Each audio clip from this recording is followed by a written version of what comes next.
Shotgun underneath the hot sun, feeling like someone. Good morning to you. I hear that song and instantly feel better. He's just been nominated for Brit Artist of the Year. 2 nominations, in fact. George Ezra joins me. There he is! As he takes on the likes of Harry Styles. He can take Harry Styles.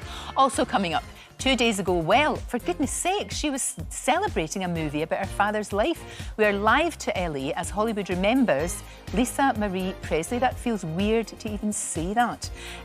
Now, do you worry about becoming ill? Jake Quickenden is here. He's going to be telling me about his struggle with health anxiety as Dr. Amir shares his advice. And how to cut costs this January, Money Mum, Gemma Bird.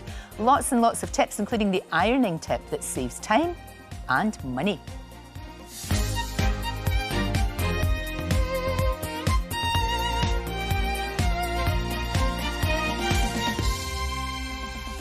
First though, let's start with the very, very sad news. It's such a shock about Lisa Marie Presley, who has died overnight. She was just 54. Ross is live for us. Now, Ross, we saw her, of course, at the Golden Globes on Wednesday. She did look slightly frail, but there was no indication of how ill she was. No, absolutely not. It's such a sad, sad story, isn't it? The only child of Elvis and Priscilla. She was actually born 9 months to the day after Elvis and Priscilla actually got married. Sadly, she passed away, cardiac arrest, at her home in Calabasas, which is about 30 miles away from the downtown LA here. She was taken to the hospital. They couldn't save her.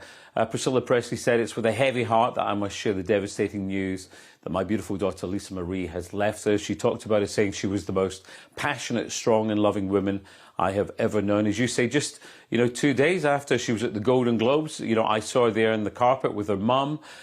She got very emotional during the ceremony. Austin Butler, of course, plays Elvis in the movie, and he thanked them and said how much they'd become a part of his family too. The Sunday before, she was actually at Graceland, which would have been Elvis's 88th birthday.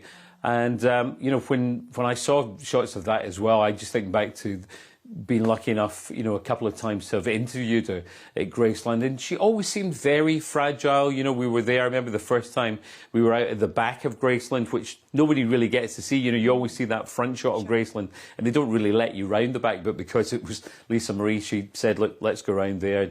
And she just stood there for a while and just kind of looked out. And I said, "What are you thinking?" And she was just like, "I think of the horses, and I think of my dad."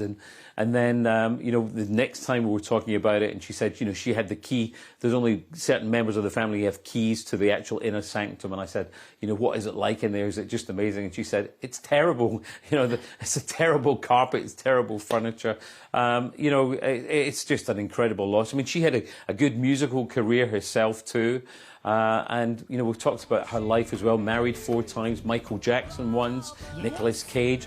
Danny Keough was her first husband. He was actually there at the home when she went into cardiac arrest. Of course, her son Benjamin took his own life back in 2020. She's got 3 other children. She spoke about addictions, as I said. Whenever I saw her, Lorraine, she did seem fragile. Yeah. She did seem a fragile lady. Oh, it's just desperately, desperately sad. That's all you can say about it. It really is. Obviously, thoughts with everybody that knew her and loved her. It's such a shock, as you say, because we'd just seen her, and obviously, with the movie being out, we had a lot of attention on that, and we'd just seen her. Just so sad, so sad. Ross, you're going to be back later.